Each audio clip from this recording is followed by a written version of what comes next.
Welcome back to my channel. My name is Kate, and today I'm going to be going over the books that I read in December. I am aware that it is now mid-February, but I had my hands full basically with finishing school, and I've been super behind on my wrap-ups, so I will be giving you December today, and then hopefully later this week I will have January for you so that I can finally catch up on these and talk about some of the books that I've been reading lately. December, I actually had a couple weeks off from school, so it turned out to be a pretty fantastic reading month for me. I ended up reading 9 books, and then I DNF'd 3. So I'm going to talk about the DNFs first, and then I will get into the books in the order in which I read them, except for saving my favorite book of the month till the end. This is a new format I've seen a couple different booktubers use, and I think it's a really fun one where you kind of get to see the whole range of things and then get to see the favorite at the end. December was a total mood read month for me. So I ended up picking a kind of random assortment, ignoring all the goals that I had mixed success on throughout the year. And I was participating in the shelf space readathon that they did, which was kind of a bingo format. So a lot of the books were geared around that, but they were mostly just books that sounded interesting rather than anything related to my yearly goals. Getting into the DNFs, I feel like I need to put a caveat in here that I am aware that several of these are favorites of others. The fact that I DNF'd them does not mean that I think they are bad books. One of them is a pretty permanent DNF. I would need a lot of convincing to pick it back up again. It just really wasn't for me. The other 2 were just a matter of timing. When I DNF books, sometimes I'm just not in the right mood for it, and I know if I keep trying to push through it, I'll end up hating the book, so I just basically set it aside until later. So those 2 I am very likely to pick back up again. During Christmas and the holidays, I wasn't really in the mood for them. So I will start with the one that I don't see myself picking back up again, and unfortunately that is the Eyre by Jasper Fforde. This is a very well-loved kind of literary mystery series that follows Thursday Next, who is kind of like a, I think they call them literatech, but basically it's a different version of 1985 where time travel exists and cloning is a regular thing that people are doing, and she works for an agency that is supposed to track down fake classics, messing with the classics since time travel is a thing. It was just too absurd for me. Like, I love Terry Pratchett, and I have a lot of friends who really love the Thursday Next series, including my boyfriend and his parents, so it felt really bad that this didn't work out for me. It's just, I like comedic fantasy. I hate time travel. It just gets so complicated so quickly, and I have a hard time tracking everything, so I inherently don't like that. I also have a line where I like some humorous things, but if it ventures too much into the absurd, I just can't get behind it. And then the killer thing for me with Eyre is that I had kind of been told by some of the people who really enjoy it that I didn't really need to know a ton about the classics because it's not a genre I read a lot of in order to enjoy it, and I don't agree with that statement. There are a ton of references to Shakespeare, as you might guess, for a book called The Eyre. Jane Eyre has a ton of references. It is very detailed in its references to that. So I think you really need to either be okay with missing a lot of references. It was to a point where I felt like there was another conversation going on because there were so many clear references to things that I didn't understand or had no idea about, and that was really frustrating for me. So you have to either not care about missing those references, or you have to know them. And I imagine if you know them, it's fantastic, a super fun time, especially if you're okay with more absurd kind of Douglas Adams level stuff happening. But for me, it was just too much.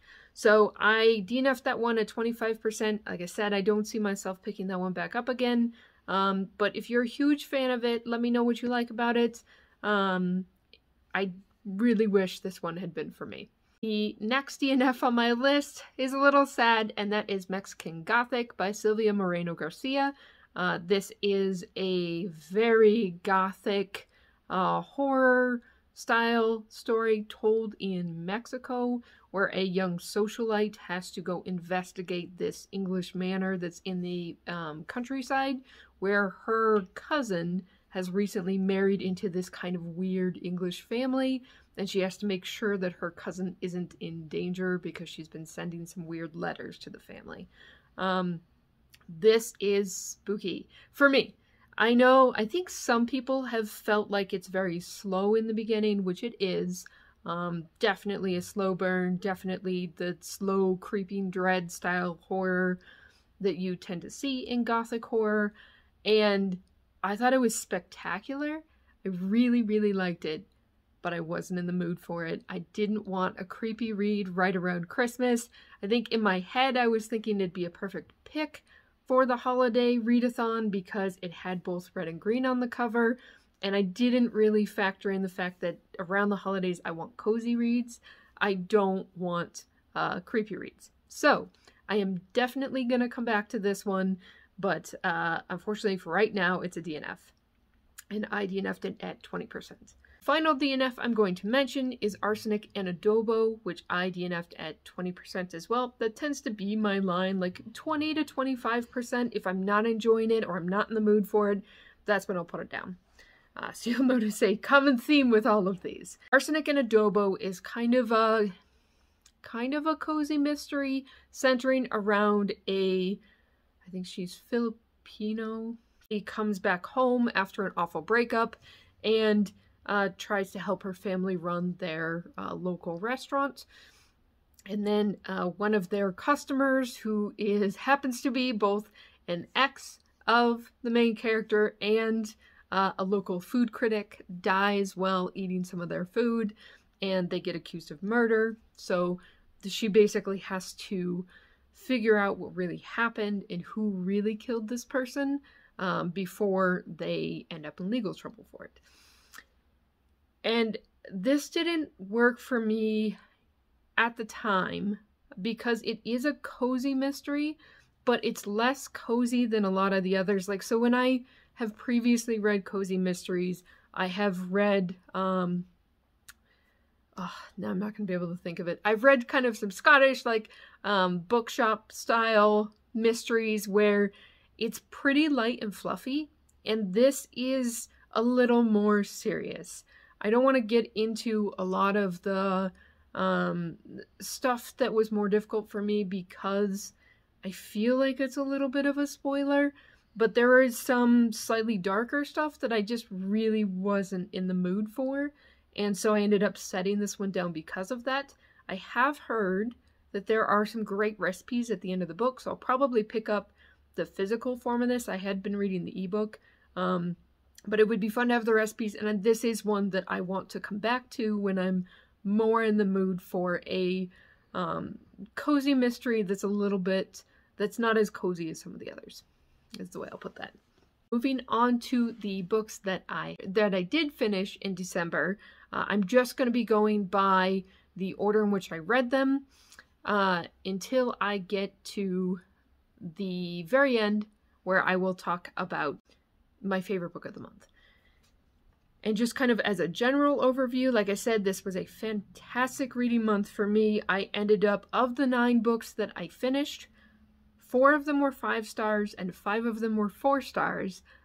So, I mean, really couldn't. This is probably the best reading month I had all year long. The first one I'm going to talk about is The Silence of Bones by June Her. This is a young adult historical fiction mystery blend. It follows a young Korean girl during the during the Joseon dynasty, which is roughly 1800s, and she is what's known as a damo, which essentially during this time period, there were restrictions on who could handle different types of criminals and dead bodies. Essentially, only women could touch female dead bodies and handle female criminals. So the police officers basically had these indentured servants who would work for them and handle that side of things because they weren't allowed to touch female bodies in that way. So it's a very interesting blend. June-Hur really did her research on this, and it shows the main character, Sol, is a damo, and she has been indentured to the police bureau, and she ends up helping out when they find the body of a noblewoman who has been murdered. And so she ends up helping out this inspector, who's kind of the young hotshot police inspector for the bureau, and has to get to the bottom of the mystery while also navigating some of the societal structures that don't look too kindly on people of lower classes like her, who has no family to back her up, basically. So it is a remarkably well-researched story. I feel like her really digs into the political tension and political and religious tension of this time period in Korea and really brings that to life. It felt very atmospheric to me. The writing style does have some kind of debut clunkiness in terms of some of the dialogue, and just kind of the writing style in general definitely feels like a first novel. Not in a way that made it difficult to enjoy, but in a way that made it noticeable. It made me want to read more by June-Hur, because I really liked Sol, and I really liked how her really brought the time period to life. But I think you will have to be a little bit forgiving of some of these technical writing issues that you might run into while you're reading it. If you are at all interested in that blend of historical fiction and mystery and are okay with kind of a younger aim with the young adult audience, I think this one is definitely worth picking up. Silence of Bones, I ended up rating 8.7 out of 10, which equates to a 4-star read for me. Next one I'm going to talk about is a novella that's kind of like a science fantasy, I guess is what I would consider it. It is Elder Race by Adrian Tchaikovsky. I have talked about this novella before because it ended up on my top books of 2021 video that I did a little while ago, I think back in January. This one it's definitely an interesting one. Tchaikovsky is one of those authors that I'm really starting to learn that I'll just pick up anything he writes. I don't love 100% of it. I struggled a little bit with Empire in Black and Gold, with some details that it just didn't work as well for me, and that one was a DNF for me. But I loved Guns of the Dawn. That was absolutely one of my favorites of 2021. I think he experiments a lot. You never get the same story twice from him, I feel like. So Elder Race was a perfect example of that. The basic concept for Elder Race is that you have this young princess who's basically, she's one of the last in line, one of the youngest daughters of her kingdom. She finds out that basically there's this demon terrorizing the countryside, and she decides that she's going to go talk to this sorcerer who lives in a tower and who has historically pledged himself to help their kingdom, but nobody wants to call on him because he's kind of this aloof figure who may or may not be able to assist. And this story, this novella, I don't remember how many pages. It's like just under 200 pages, I think. I'll correct it if I'm wrong about that. But it's dual POV, so you're getting the point of view of the sorcerer and you're getting the point of view of the young princess. His name, I think, is Lynn. There's not a ton of world building because this is a novella. There's also, most of the focus is kind of this experimental look at two very different perspectives. The way the sorcerer understands the world is vastly different from the way that the princess understands the world, to the point that they don't even really speak the same language because he's been alive a lot longer than she has. There's also definitely some blending of some science fiction elements with the fantasy. I think the more blind you can go in on Elder Race, the better. But just know that it's kind of more this experimental point of view playing that Tchaikovsky does that makes it so interesting. It doesn't have a lot of detailed world building. There is some world building there, but it really is more the experience of the story that made it such a fun read for me, and I think that will make it a draw for others. If you are a super character-driven reader, or somebody who cares a lot about detailed world building, because this is a novella, it doesn't really get into that as much, so you might struggle a little bit more with it. But this one ended up being a 9.3 out of 10 for me, which is a 5-star read. The next book I'm going to talk about is Swordheart by T. Kingfisher. I found out about this book from a review that Sarah over at Bright and Bookish did for this book, and it is firmly in the fantasy romance category, which I think Sarah was very clear about, and I definitely want to be clear about as well. It is a very good time, but you have to be pretty willing to accept a premise that's a little bit on the ridiculous side. The premise basically is that you have this character who has been a caretaker for an older man living in his, I don't remember if it's a castle or some kind of manor house. She's basically been taking care of him, and when he dies, instead of giving his fortune and his house to his family, he gives it to her. Ends up basically being imprisoned by his family, and they want her to marry into the family so that they keep the wealth.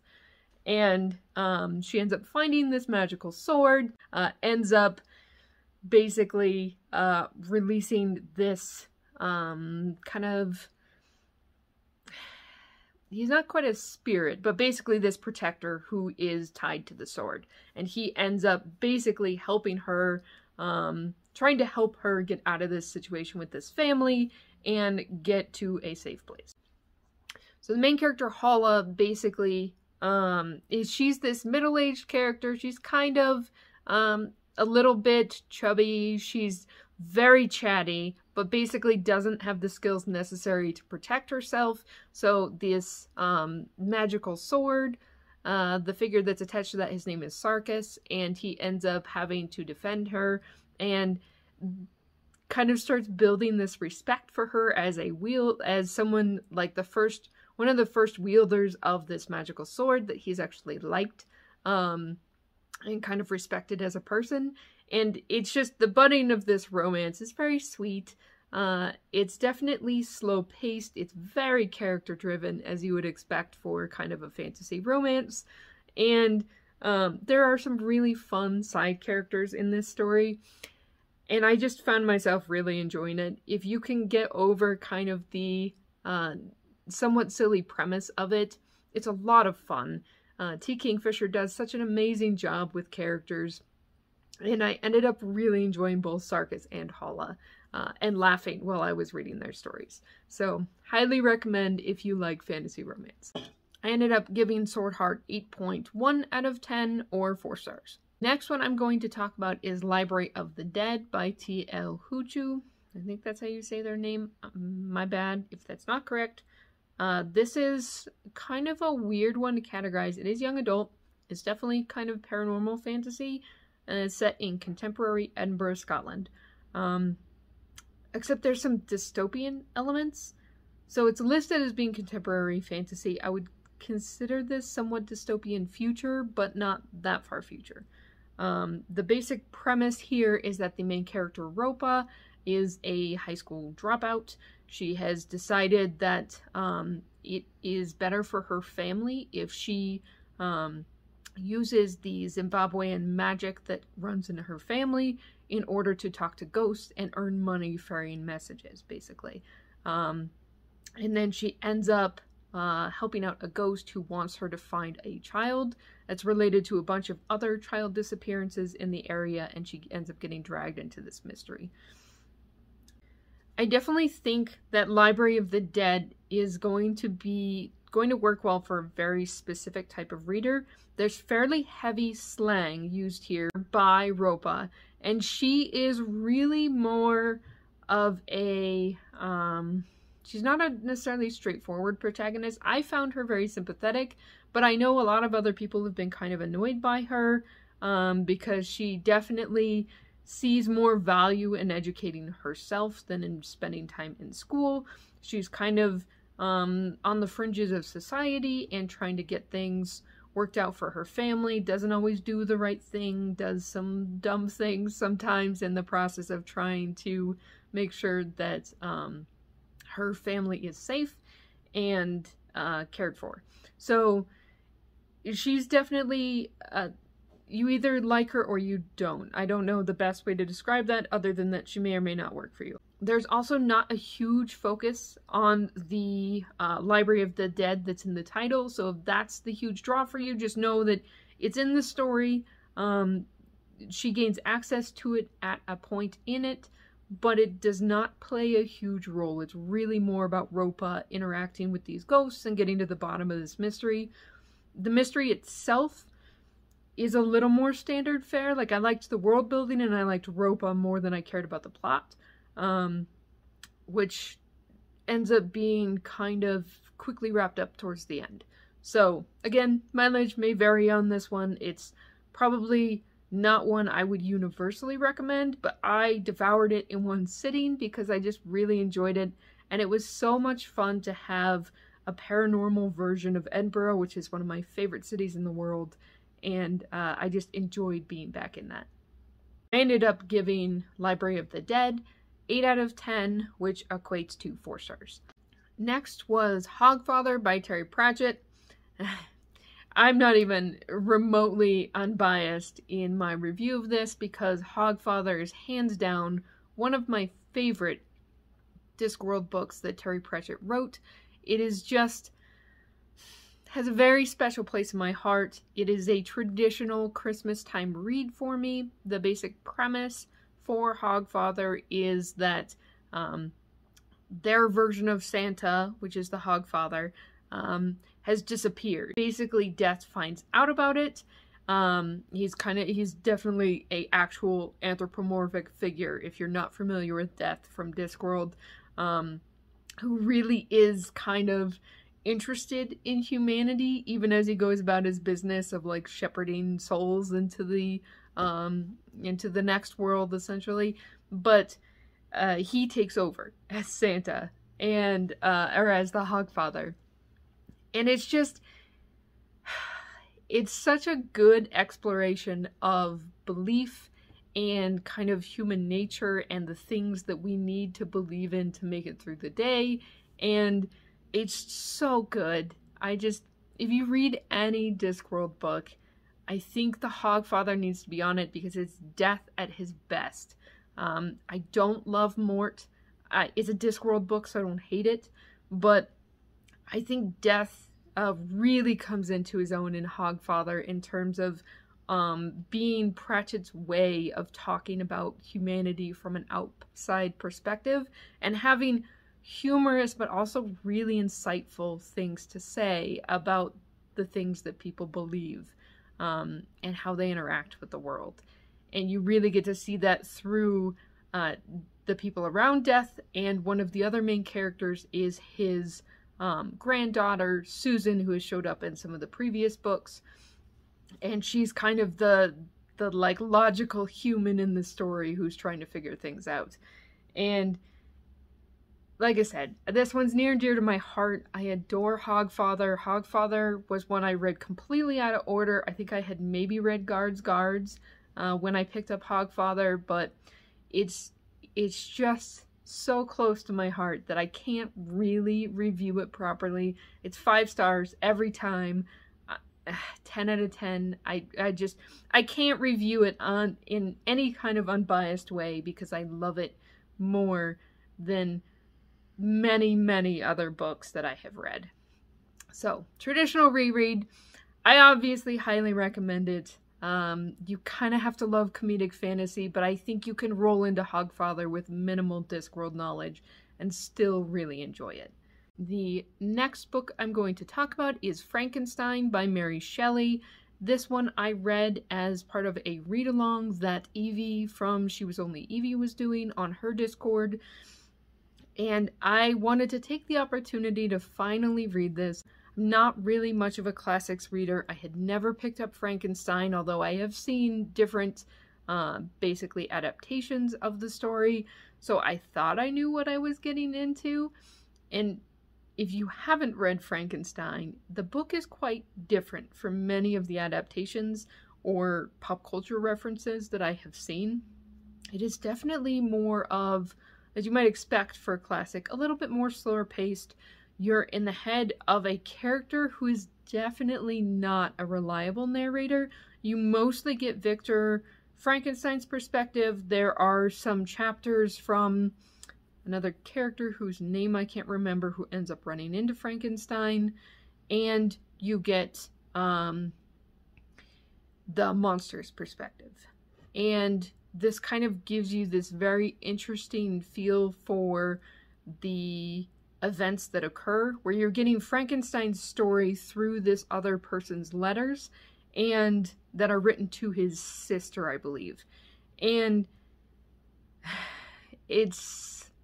I will be frank, I did not like Victor Frankenstein at all while I was reading this book. I think other people have had more sympathy for him as you read, and I think when we were having the discussion on Evie's Discord, it got brought up that on other rereads you might kind of change your opinion. The monster is at turns sympathetic and also monstrous. So it is a very interesting read. I don't know that I could call this a new favorite, but it's one of the books where I kind of read it very slowly, had a little bit of trouble with the pace, but then I couldn't stop thinking about it afterwards. The themes that are explored here are just really well done. You just kind of have to hang with this slower pace that you tend to see more often in the 19th century literature. As far as I understand it, I am certainly no expert. So I definitely would recommend checking it out. The audiobook might make it a little bit easier if you're used to a faster paced type of story, but I think it is well worth checking out just for the themes in kind of the point of view exploration that she does in this. So I ended up giving it an 8.4 out of 10, which is a 4-star read for me.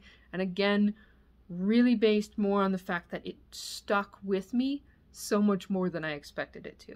The next one I will talk about is Kings of the Wyld by Nicholas Eames. This is a very, very fun fantasy adventure. The fantasy world that's created, basically, you have a bunch of mercenary bands that have the same star power as rock bands in like our current world. There are a ton of 70s rock references throughout the story, but basically there's an old band that has since split up. One of the band members' daughters gets in trouble and the band has to reunite to go rescue her, essentially. They are all out of shape, I should say middle-aged, and hugely out of practice. It's just a very dangerous mission, basically. And it's so humorous. There are a ton of dick jokes, but there's also a ton of like kind of fantasy humor and music humor throughout. The characters are all very flawed but lovable individuals. I enjoyed so many of them. You really kind of need to go in with the idea of this being a D&D adventure, because there are a ton of tropes in here. The beginning is definitely heavy on its kind of fantasy standards, and I ended up in my head kind of comparing this to Orconomics, and I think the unfortunate thing about that is Orconomics is kind of more in the Pratchett style, where it has a lot to say about humans through the eyes of kind of this fantasy world.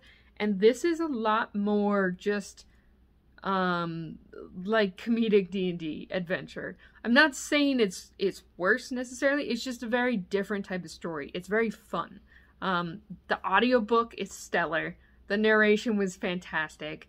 I highly recommend the audiobook if you can get it, because I had a very good time with that.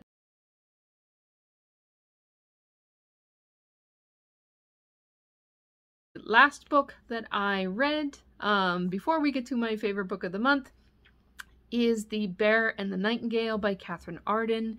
I read this along with a bunch of other people in Evie's Discord as part of her read-along that she is doing of the Winter Night trilogy, which is in fact ending this month because I'm slow and I didn't get this out before now. But this is a reread for me. I think I read the Winter Night series back in 2019, 18, I'm not sure. So it'd been a couple years, and I love this series. The Bear and the Nightingale is one of the most atmospheric, dark, fairy tale style stories I've read outside of Neil Gaiman.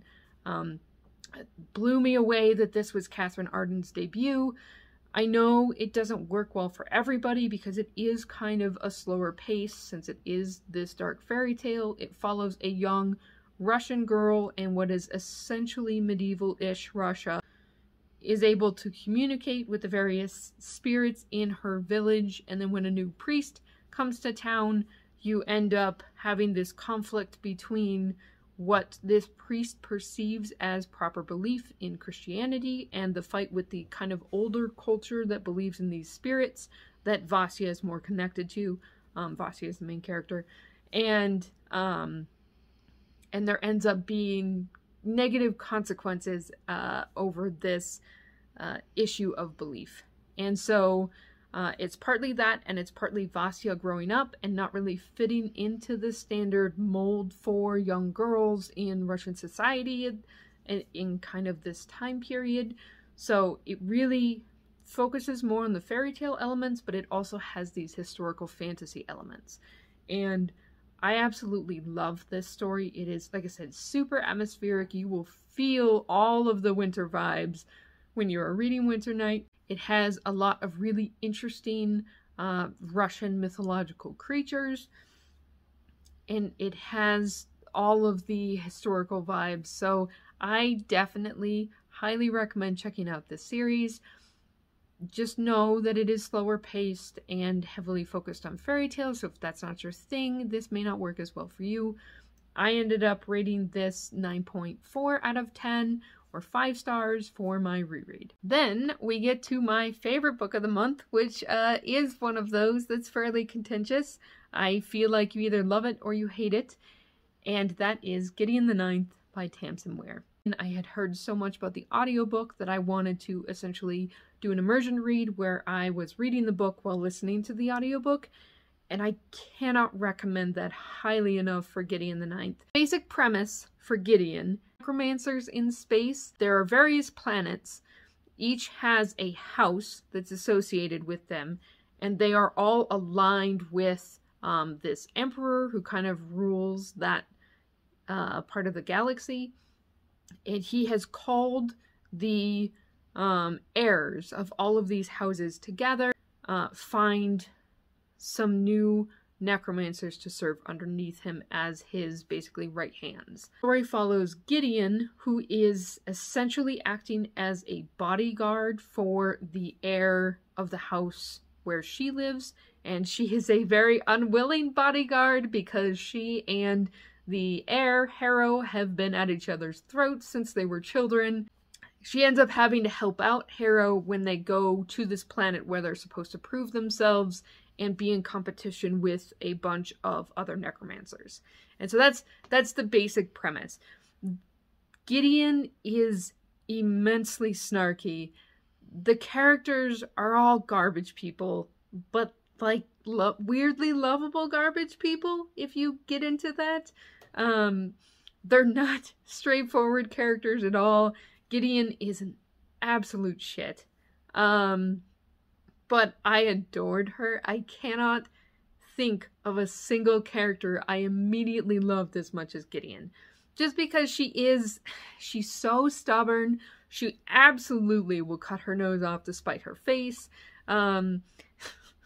She's not necessarily the smartest, she's just a skilled fighter, and she knows what she's good at, and a little bit on the horny side. So, again, it's very snarky. It definitely has edgy vibes, so if that is not your thing, do not pick up Gideon. I don't know that I agree that if you like J. Kristoff, you'll like Gideon. I think there's some overlap there, but I don't like Kristoff's writing style. I feel like Muir does a better job of being snarky and edgy without going full edgelord. So, I like what she does here a lot. I like Gideon a lot because she's very flawed, but she's very fun. And the world building is definitely confusing. There are about 5 billion names for every character, and you do want to reference the cast list that is at the beginning. I will just say that. That's why having the physical book is really handy. But it's just fun. It starts out in kind of this mystery element as they're trying to figure out how they're supposed to win this competition, and then just kind of goes off the rails at the end. But I had such a good time with it. I do feel like I have to put the caveat in there that it builds a lot on some relationships in the first section of the book, and then when it hits the end, things feel boom, boom, boom, rushed. I didn't mind too much, but the pacing gets a little wonky at the end. That's really the only complaint I would have for it, but I know it's going to bother some people more than others. I would not recommend audio only for your first read. I would definitely go either with the book or with the combo of the audio and the book. If you ever reread it, cannot recommend the audiobook highly enough because, God, what is her name? Moira Quirk, I think is the name of the narrator. And she's brilliant. She does such a good job with all of the different voices, and just kind of really, really hammering in that snark level that's present throughout the book. But this one was 9.7 out of 10 for me. 5 stars. I know this is one you love or you hate, but I loved it. I finished it, and I literally could have turned around and listened to it again. That it just was very much my kind of story. So, if any of the snark, flawed characters, crazy science fantasy, world building sounds intriguing, I would definitely recommend picking it up. I am definitely going to continue the series in 2022. So, that is all of the books I read in December. This ended up being super long. We'll see what I can edit it down to. But I am just glad that I'm finally starting to catch up on my wrap-ups, and I will see you guys in future videos. I will not ask what you read in December because we are months past that at this point. But if you've read any of the ones that I've talked about, please let me know what you thought, even if you didn't like them. I always like getting people's opinions on this. Have a great one, and I will see you in the next one.